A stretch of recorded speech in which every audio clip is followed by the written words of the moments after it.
مولانا محمد ذي القدر العظيم وعلى آل نبي الله العظيم بقدر عظمة ذات الله العظيم في كل لمحة ونفس عدد ما في علم الله العظيم صلاة دائمة بدوام الله العظيم تعظيما لحقك يا مولانا يا محمد يا ذا الخلق العظيم وسلم عليه وعلى آله مثل ذلك واجمع بيني وبينه كما جمعت بين الروح والنفس ظاهرا وبطنا قبة ومناما واجعله يا رب روحا لذاتي من جميع الوجوه في الدنيا قبل الآخرة يا عظيم.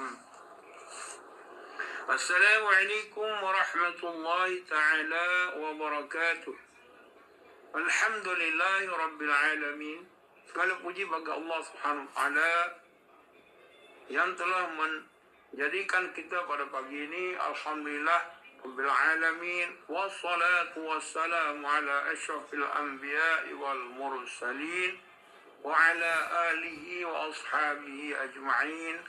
سبحانك لا علم لنا إلا ما علمتنا إنك أنت العليم الحكيم ولا حول ولا قوة إلا بالله العلي العظيم ولا حول ولا قوة إلا بالله العلي العظيم ولا حول ولا قوة إلا بالله العلي العظيم.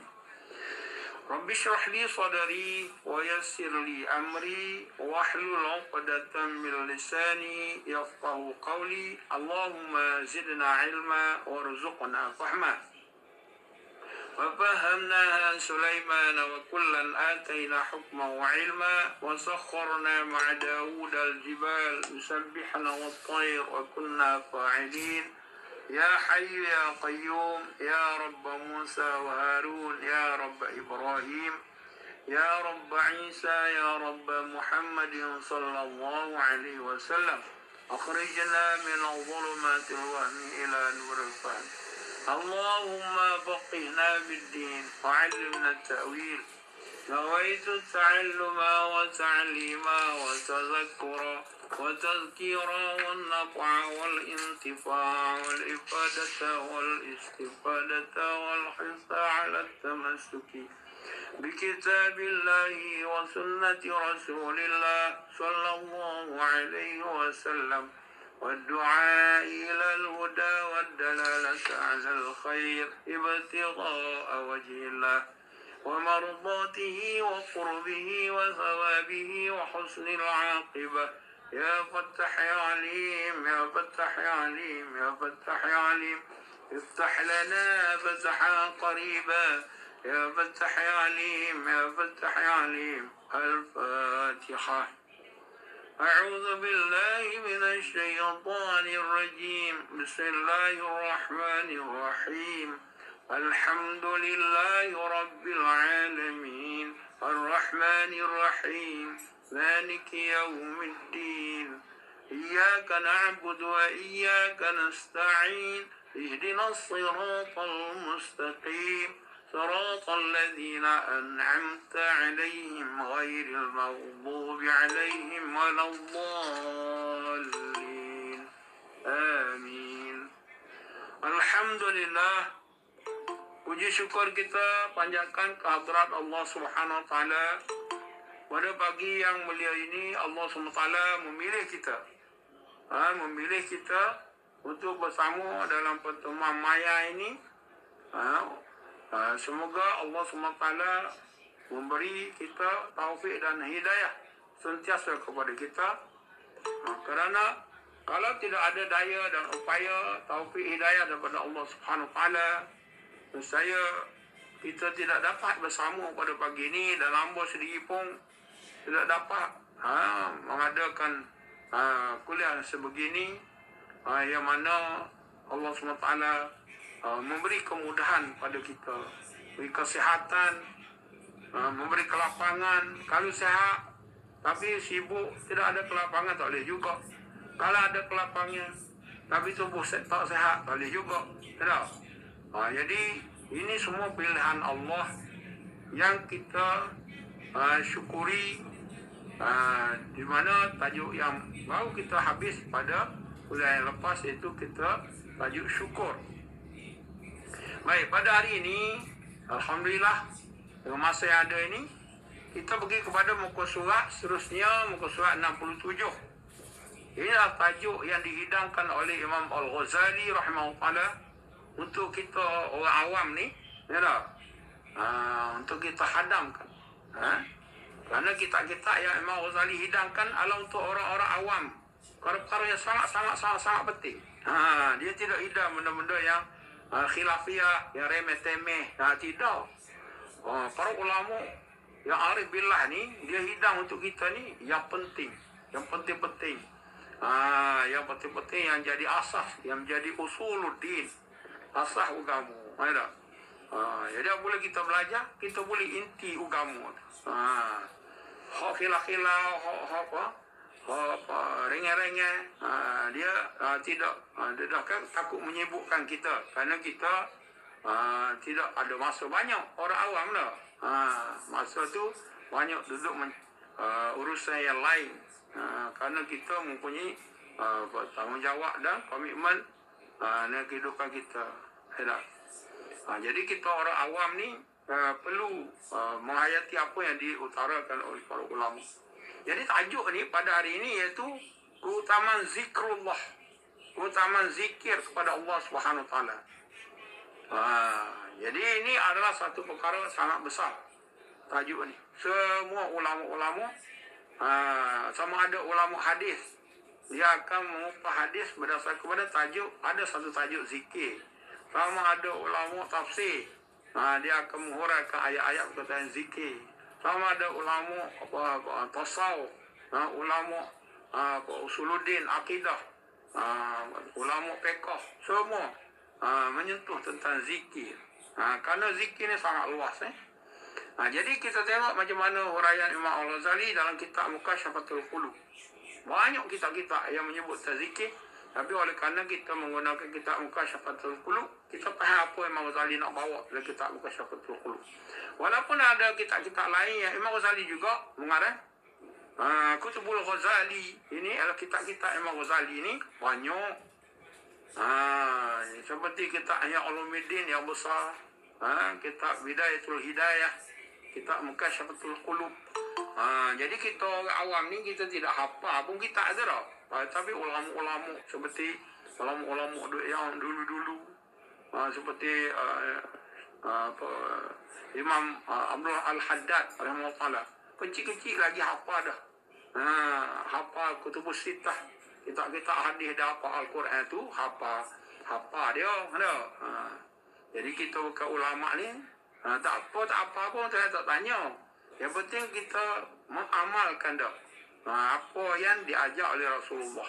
Rasulullah ajar 3 je. Tak banyak mana. Hak lain tu boleh fikir sendiri. Yang seorang berdoa semualah ni. Ringkas agama ni atas 3 saja. Kenal Tuhan, sembah Tuhan dengan cara betul, mendekatkan diri dengan Tuhan. Ikut cara Nabi, yang Nabi ajar. Itu saja. Tujuan Nabi mari ni adalah untuk ajar orang supaya kenal Tuhan pencipta dia, pencipta Allah. Tahu cara nak beribadah pada Tuhan cara betul. Kerana tujuan dicipta kita adalah, hikmahnya adalah ubudiah. Tidak jadikan jin dan manusia mereka untuk ubudiah padaku. Dalam ayat yang umum Allah Ta'ala menyebut dalam surah Az-Zariyat, A'udzu billahi minasyaitonir rajim. Wa ma khalaqatul jinna wal insa illa liya'budun. Tidak aku jadikan jin dan manusia malaikat untuk ubudiah kepada. Jadi ubudiah ni iaitu beribadah. Jadi nak beribadah cara ni macam mana? Cara ditunjuk oleh Allah SWT melalui Rasulullah SAW. Kemudian Rasulullah mengajar cara nak taqarrub ila Allah, mendekatkan diri pada Allah SWT. Dan zikir ini setengah pada cara-cara untuk mendekatkan diri pada Allah SWT. Berarti kita kena faham tajuk zikir ni. Ini sebagian besar apa yang diajar oleh Rasulullah. Kalau Rasulullah tak mari, kita tak tahu cara nak berzikir tak. Cara nak berzikir pada Allah SWT. Begitu cara nak bersyukur. Tak tahu dah. Nak bersyukur pada Allah. Tapi oleh kerana apa datangnya Rasulullah tunjuk model. Melalui hadis-hadisnya, secara perbuatan, secara perkataan, secara cara tunjuk ajar dia tu, itulah yang menjadi pedoman kita. Baik, kita terus pada kitab Qala al-muallif rahimahullah ta'ala wa nafa'ana bi'ulumihi fid darain amin. Kata Syekh, kata Imam Al-Ghazali rahimahullah dalam kitab Mukashafatul Qulub, dia kata Allah Subhanahu wa ta'ala berfirman, A'udzu billahi minasyaitonir rajim. Bismillahirrahmanirrahim. Fadhkuruni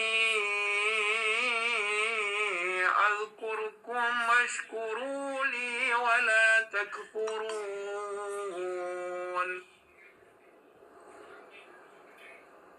Terjemahannya, oleh itu ingatlah kamu kepadaku. Oleh itu ingatlah kamu kepadaku dengan mematuhi hukum-hukum dan undang-undangku, supaya aku membalas kamu dengan kebaikan. Dan bersyukurlah kamu kepadaku, janganlah kamu kufur akan nikmatku. Ini adalah ayat yang umum yang Allah Ta'ala sebut. Dengan uzkuruni, ingatlah kamu kepadaku. Kamu tu makhluk kita semua, orang beriman. Umat manusia yang beriman pada Allah kena ingat pada Allah. Fazkuruni azkurkum. Jadi apabila kita ingat pada Allah, fazkuruni, ingatlah padaku. Allah Ta'ala beritahu, ingatlah padaku. Ini ayat ni memang kalau orang yang telah buka makna kepahaman dia dengan ayat ni, dia akan jijak berasa sangat. Mana Allah Ta'ala sentiasa mengingati kita, sehingga dia ingat kita seingat ke dia. Dia ingat kita seingat ke dia. Kerana dia ingat sama kita yang ingat ke dia. Allah, malunya kita dah. Kita ni sungguh sangat nak pergi umrah haji dah, nak pergi ziarah Nabi. Kita ingat tak ke Nabi? Ikut tak ajaran Nabi? Sungguh nak pergi ziarah Nabi dah. Malu dah. Kita buat lebih kurang tak ikut ajaran Nabi, nak pergi ziarah Nabi. Malu juga kita dah. Malu.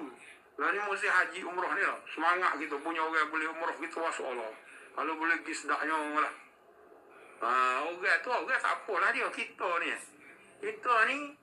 nak pergi ziarah Nabi, kita ikut dah ke Nabi. Malu kita dah. Ada kata kita duduk hari-hari, Allah malunya aku ke Nabi. Nak pergi ziarah dia tapi tak ikut cara dia ya. Allah. Tak kasih cinta pada dia. Kita lain Allah. Nak pergi ziarah Nabi. Moga apa nak pergi? Moga orang dapat pergi, kita pergilah piti ada ni. Jangan gitulah. Untuk pokok kita ni dah. Mari kita muhasabah. Mana kita pergi tu dengan apa penuh. Penuh cinta pada Nabi. Tu baru jijak molek tu. Tak pergi. Lepas tu dalam bab haji umrah ni, guru hamba dia kiasan. Dia kata haji umrah ni dah ada kiasan dia kata. Kita wayak sikit. Dia mesti haji umrah lah ni. Bolehlah kosi-kosi ni sebagai muhasabah kita. Hamba pun dengar huraian tu guru dah. Betul kosi dalam ni lah. Semua kita dapat kosi. Kalau haji cerita dah sebelum ni. Ni kita sekali lagi lah sebagai pedoman. Tu guru kata haji umrah ni beringat molek, dia kata. Dia kata ada dua perumpamaan. Satu perumpamaan haji umrah seperti lebuh. Haji umrah seperti lebuh. Satu lagi haji umrah seperti lalak. Dia kita pun tak dengar cerita dia. Mana tu? Dia kata haji umrah lebuh ni, tu tengok lebuh. Lebah ni belah mana lebah? Lebah ni, dia mari daripada sarang dia tau. Sarang dia bersih, sarang dia tu. Tak? Sarang dia bersih sangat, sarang dia. Sehingga orang ubah sarang dia, tak? Sarang lebah. Sarang dia bersih tau. Jalan tu. Lah dia terbang, dia gimana? Dia terbang. Dia terbang, tak naik apa terbang. Kalau terbang, saya wisayak ke dia terbang. Gimana? Cuma tengok lebah. Cuma ikut saya ke lebah. Lebah dia terbang, dia pergi ke bunga. Dia pergi ke bunga. Hak tu bik madu tu tau. Bunga Mekah tu bik kat dia pergi. Gisak. Tempat yang paling bersih tu tau. Bunga pagi duduk mecor tu dia pokok lagi urung. Lepas tu pokok-pokok yang tu bik bunga tu. Bau hak tu bik madu tu dia gisak. Gisak lebah. Gisak madu. Dia gisak dia. Mana dia daripada tempat bersih. Dia terbang ke bunga yang bersih. Tahu? Bunga bersih, dia isak madu habis, dia isak dia pun terbang balik. Dia gimana dia balik? Dia balik ke sarang dia orang bersih. Bukan dia balik tu, dia pergi ke masuk saya kata pergi ke raja dia tak? Ratu lebah ada tak? Ratu dah. Jadi mana dia tu buat balik benda bersih ke tempat bersih dia. Bukan manusia ambil madu dia tu buat ubah. Dalam Quran bersebut. Mana An-Nahl ada mana kisah lebah. Allah Taala jadikan lebah ni disebut dalam Al-Quran kisah lebah. Mana dia satu binatang yang mari daripada tempat bersih. Dia balik pergi ke tempat bersih, balik ke tempat bersih. Bukan baru boleh mau manfaat kepada orang lain pula. Pada manusia, ambil sarang dia, ambil madu, madu lebah. Jadi ubah. Itu satu pelajaran. Satu pelajaran, orang yang pergi haji umrah tau. Dia tu isah dulu baki dulu diri dia, bertaubat, belajar lebih kurang dah. Mencucikan diri dia dulu. Masa di rumah lagi. Di rumah ni bertaubat dah, mencucikan diri dia. Hati dia ikhlaskan dulu, buang sirik-sirik. Sirik-sirik jali kau, sirik-sirik kopi. Ambo haji jumpa untuk bawa dah. Dia nak pergi umrah. Dia kata, kawai buat habis. Kena buat habis ni nak pergi umrah. Jadi dia sendiri khabar kok dia duduk megang tu sirik. Kawai tak dibawa ni, kena tinggal habis ni. Kena buang. Balik ni tak sirah, tak si buat kerja lah. Tak si cari makan cok orang untuk bawa. Mungkin dia tahu, dia tu duduk guna cara sirik. Lepas tu bawa dia tahu muka dia. Jadi dia nak pergi umrah ni, dia buat. Mana? Tu contoh lah, contoh.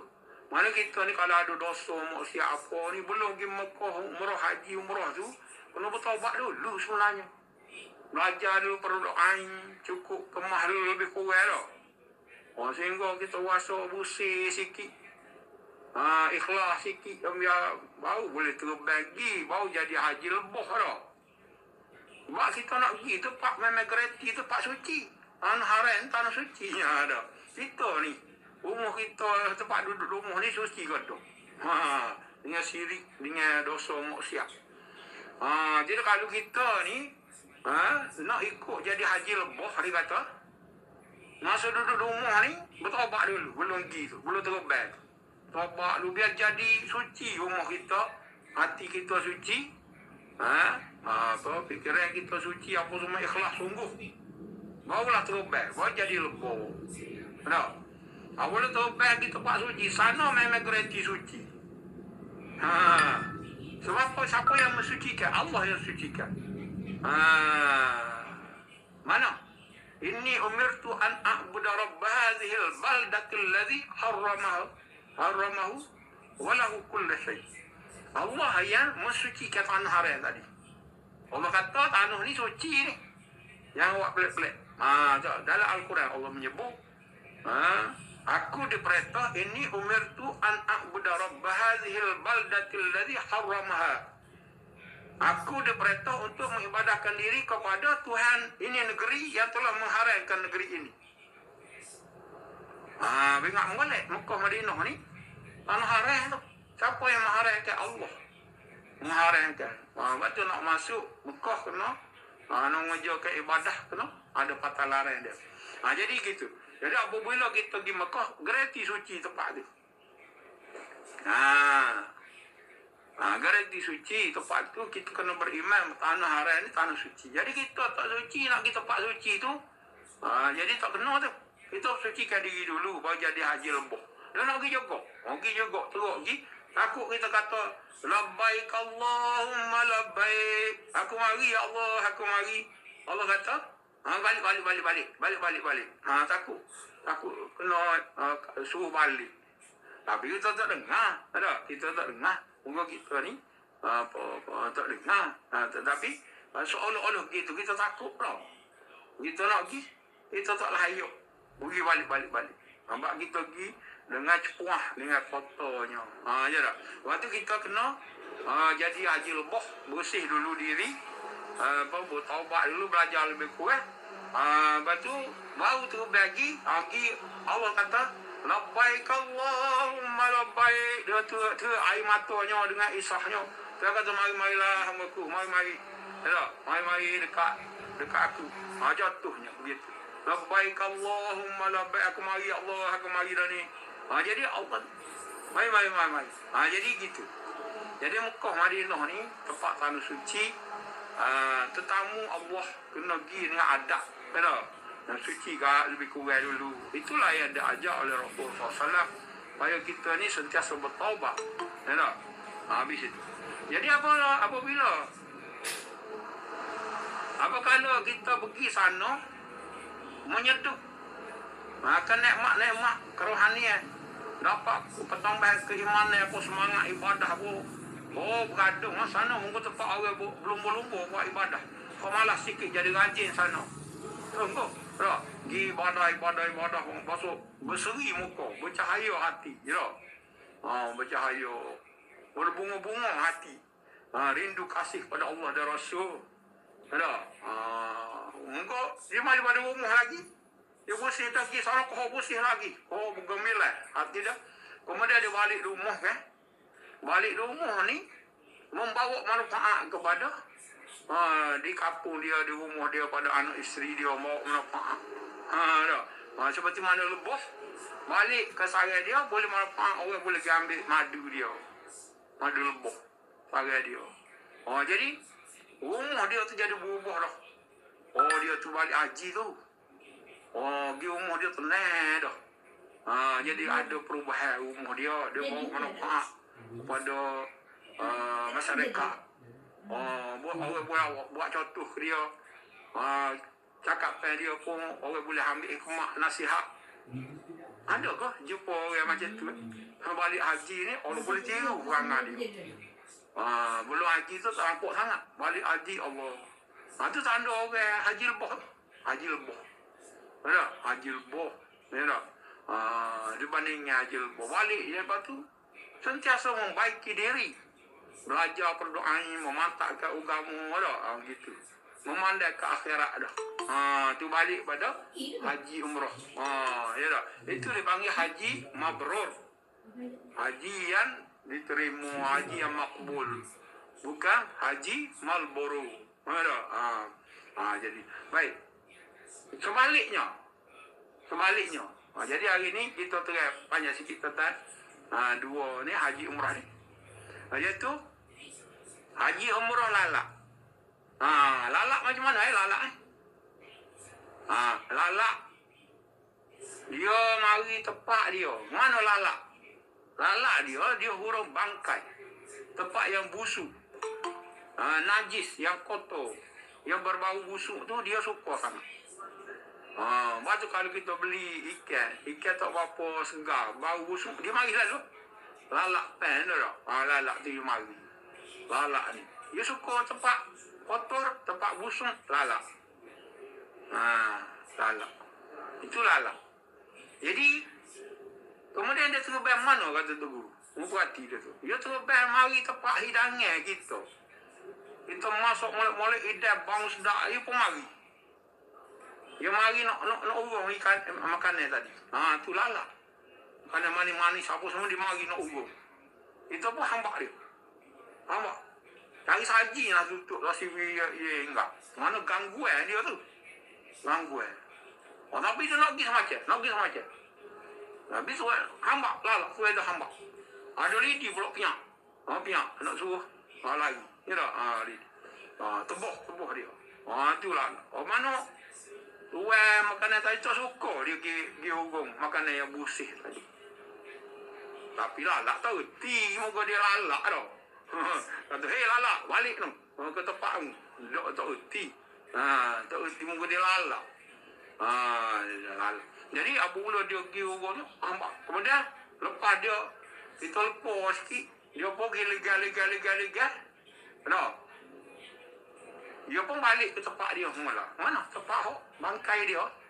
Pak busuk dia. Gitu. Jadi gitulah.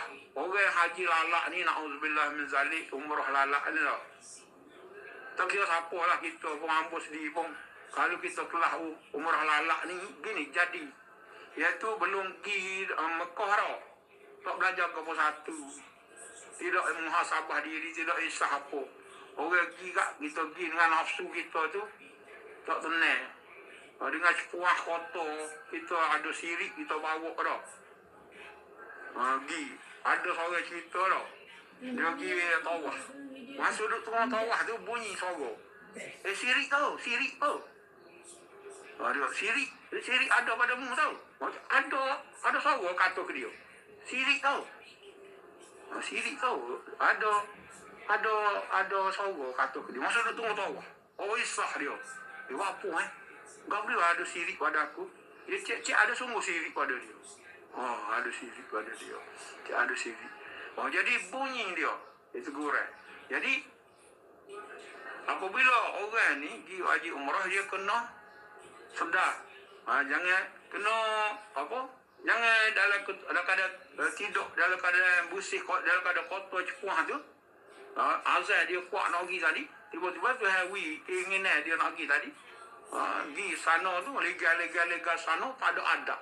Orang pergi pun adab dia tak ada adab. Bukan kadang-kadang patah larang. Heran pun dia langgar apa semua. Tak? Supoh kau itu supoh orang ni tak? Ada orang kan pergi Mekah kan. Dia mulut dia lancar sangat tau. Dia kutuk. Kena siapa? Mutawih banyak kena. Mutawih lambat sikit. Kena. Nanya mutawih tau. Tapi mutawih, mereka tahu dia mutawih. Lepas tu dia makan gaji juga. Ikut. Orang kata gampang pun tau. Jadi, itu kita. Jadi maknanya, ada kita kurang tu. Kurang. Mana hati kita tak bersih tu. Setengah tu tau. Jadi susah sana Allah. Tempat ujian sungguh ni. Pekah ni. Jadi kalau orang hati tak bersih sana, tubik pilihan dia. Pilihan hati. Orang berakhir komplain tau. Halo lah. Orang berakhir komplain rumah ni kan. Dia tak beki perangai komplain dia. Pergi sana duk komplain. Komplain tu. Tadi nak buat ibadah. Asyik nak komplain.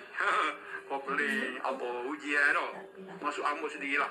Mana kita pengalaman kita tu memang menunjukkan Allah Ta'ala. Mana kita kena beki diri. Lebih lagi nak pergi haji umrah. Pergi sana legal dia tak ada adanya. Ada orang tu tau. Dia baik berkocoh rumah ni. Pergi sana nak berkocoh juga. Berkocoh mana? Nak berkocoh polis. Polis yang duk jaga dalam masjid. Polis kata, haji. Lagi. Dia suruh pindah tempat. Dia nak marah. Jadi, perangai kita kan. Kalau tak molek aku tubik sana. Ingatlah kalau orang nak pergi haji umrah, kena buat awal-awal lagi. Minta maaf ni ya Tuhan. Semua perangai buruk-buruk tu, di sana amal lah. Mungkin di sana kita nak ibadah. Bukan nak tunjuk perangai kita tau. Allahu Akbar. Larinya niat kita tau. Jadi mana pergi haji umrah nak buat ibadah. Nak menunaikan segala buat Tuhan. Rukun dan syarat dan sunat-sunat tau. Tapi tak jadi. Perangai kita tu yang menyusahkan diri kita. Ini. Jadi ini benda ni kita akan hadapi sendiri. Dan kena mendalami sebelum kita pergi Mekah. Faham tak? Lepas tu balik, orang Haji Lalak ni balik tau. Balik muka berseri. Muka dia ada kesan ibadah.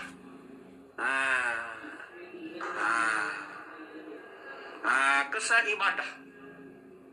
Kesan ibadah ni ada pada orang. Dipanggil nurul ibadah. Walaupun tak ada nurul ma'rifah, nurul iman, nurul tauhid, tak ada dia. Tapi apabila dia pergi sana tempat orang dia beribadah, dia pun timbul cahaya ibadah timbul pada dia. Lahir pada anggota badan. Oh, berseri dan muai. Mana? Bawa balik Mekah. Bawa balik. Kita kalau tengok orang muka berseri, kita akan kata bawa balik umrah. Kita akan kata gitu tau. Yalah. Sebab orang balik umrah ni kalau orang tu sambut dia betul ban kan. Di airport tu muka dia berseri.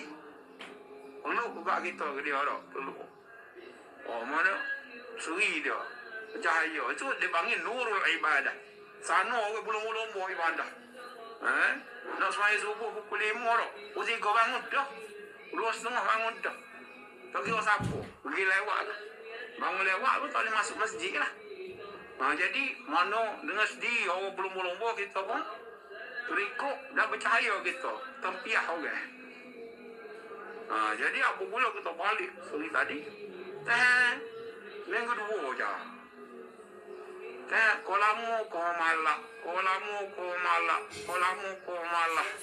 Malam balik asal kena hukum oleh nafsu asal. Gitulah. Haji Lalak mana dia pun pergi urun tempat asal dia. Dia mari mana? Dia urun situ lah. Jadi boleh nama saja aku haji dah. Jadi tu haji, jadi kan boleh makan semua. Pak dah boleh makan tu haji. Tu sok sikit. Balik haji jadi bebas. Orang panggil haji lah. Tak sih nak haji zamri. Tapi boleh pergi macam-macam. Kotu boleh kotu. Orang main haji kan, kalau dia haji kan, boleh makan orang padah. Tu contoh mana balik tidak jadi bawa manfaat pada orang lain. Anak isteri pun tak boleh sopan, orang kampung sama solah lagi. Tak? Sopan tak boleh. Jadi itu tak ada manfaat. Itu bukan haji mabrur macam tu. Itu haji malboro. Jadi itulah sebagai tazkirah pada pagi ini banyak tumpu kepada haji umrah ni. Moga amalnya mesti haji. Jadi inilah pula kita membaiki diri kita sebelum pergi mengerja ke haji umrah. Dan apabila kita balik haji umrah, mana Allah Ta'ala berfirman, fa iza qadaitum manasikakum fazkurullah. Kemudian setelah kamu selesai mengerjakan amalan ibadah haji kamu, hendaklah kamu berzikir pada Allah. Jadi ini satu benda yang kita kenal. Balik haji, boleh nak bayar kaki lah. Boleh jadi makan padah tidak boleh lah. Balik haji tu kita kena berjaga diri kita, sentiasa mengabdikan diri pada Allah Ta'ala. Kita susah balik nanti. Kalau gini semangat lah kita. Tak apa lah, kita terpilih lah. Tiket pun dah boleh dah. Kalau terbang dah. Tahu dah bila nak naik. Nak terbang. Syukur. Alhamdulillah. Hati lah. Tapi buat balik ni. Minta lah pada Tuhan. Balik haji ni. Balik yang tidak melalaikan kita. Kerana apabila di tanah halal ni. Macam-macam benda ada. Tanah halal ni dah.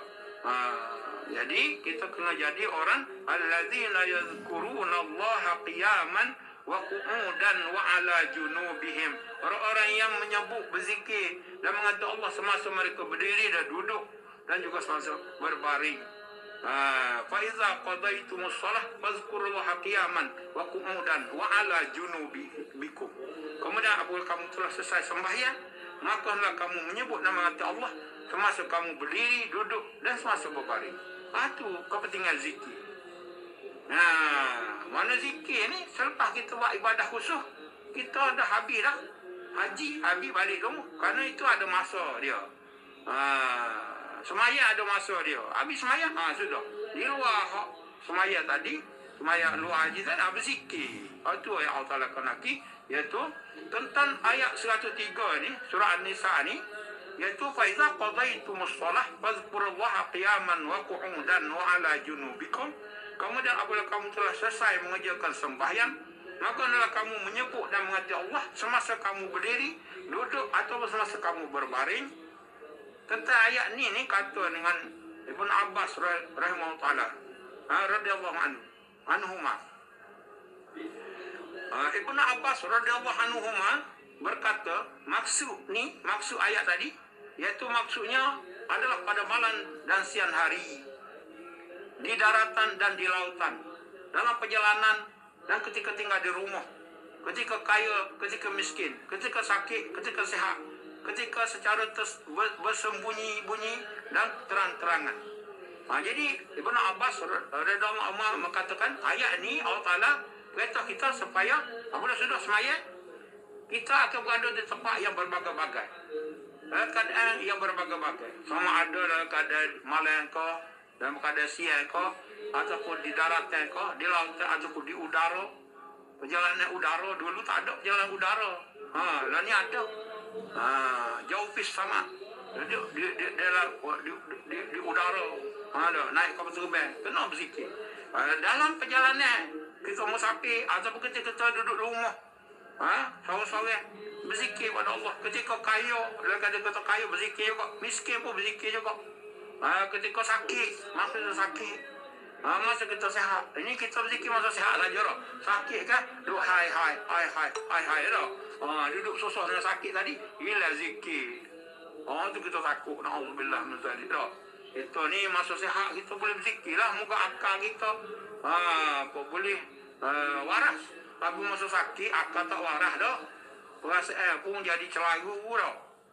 Tu kalau iman tak kuat dah, kita lupa. Sakit sikit kata hatu dah lah. Hatu mai kekoh di kepala, hatu kekoh di jantung, hatu kekoh di pinggang, hatu kekoh di kaki, di betis. Hatu pergi ke hatu lah ni. Jadi kalau tak ada zikir, pergi ke hatu lah kita. Hatu tak ada Tuhan dah, timbul hatu. Tu kita kena buat berzikir masa sihat ni. Masa sihat kita kena banyakkan zikir, supaya zikir tu menguasai hati dan jiwa kita. Masa kita tubuh sakit, hati tetap berzikir. Tu kita nak dah ketika sakit asal, serta secara sembunyi dan terang-terang kita kena berzikir. Sama ada terang-terang dalam ramah-ramah, ataupun seorang-seorang di rumah, ataupun dalam tempat kita bersunyi-sunyi, kena sentiasa berzikir kita kepada Allah Ta'ala. Itulah ayat tadi, maknanya mengisi segala segenap hal kita. Baik. Ketika mencela orang munafikin, Allah SWT berfirman, orang-orang munafik ni, orang-orang munafik ataupun munafikin disebut dalam Al-Quran. Tak tahu siapa dia munafikin ni. Takut kita pun munafikin tak tahu. Tak? Jangan cakap orang munafikin. Tetapi Allah Ta'ala menerangkan cerita dia dalam Al-Quran. Orang munafikin ni muzabzabina baina zalik. Muzabzabin. Itu perangai orang munafikin. Dan di antara sifat orang munafikin lah, wala yazkurunallaha illa qalila. Dan mereka pula tidak mengasihi Allah, tidak berzikir pada Allah. Tak berzikir daripada Allah kecuali sedikit. Yang ni jarang-jarang. Ada juga lah sekali-sekala. Orang munafik. Kalau nak tunjuk kau ke, kalau zikir ni dia nak tunjuk kau ke kau, itu saja. Dia sangat sikit berzikir dia. Apabila berdiri semayang, berdiri dengan malah. Wa idza qamu ila shalah qalu kusala. Yura'unan nas, dia nak menunjuk kepada manusia yang lain. Jadi benda-benda macam ni sangat pentinglah bagi kita ni, pengetahuan ni tau.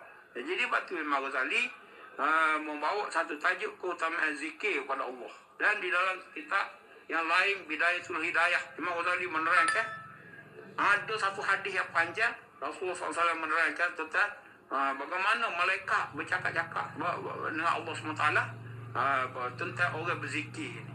Ya tak? Ada. So insyaAllah kita baca pada kelas seterusnya lah. Dan ada 35 kelebihan orang berzikir yang disenaraikan oleh para ulama. Ada kitab Imam Al-Ghazali dan ada kitab Bidayatul Hidayah. Jadi kita insyaAllah belajar sikit. Tajuk ni mungkin panjang sikit lah. Tajuk ni ni ini ialah kuliah yang pertama. Tajuk tentang keutamaan zikir ni. kita akan pergi secara parali, secara mendalam, tentang ini berdasar pada Al-Quran, hadis Nabi, kehidupan para sahabat, kata-kata sahabat, kehidupan para tabi'in dan kata-kata tabi'in, dan ulama-ulama awliyaillah, dan segala guru-guru yang murabbi, pendidik-pendidik, guru-guru syekh-syekh mursyid yang mendidik muridnya dengan zikrullah. Sebab itu disebut di sini Allah Ta'ala berfirman, wala zikrullahi akbar, dan sesungguhnya mengata Allah itu lebih besar daripada segala-galanya, faedah dan kesannya. Jadi setakat itu saja untuk pagi ini. Semoga Allah Ta'ala memberkati kuliah kita. Kita akhiri dengan aqul qawli hadza wa astaghfirullahal azim li wa lakum. Wassalamualaikum warahmatullahi taala wabarakatuh. Waalaikumsalam warahmatullahi wabarakatuh. Waalaikumsalam. Terima kasih Pak. Terima kasih. InsyaAllah.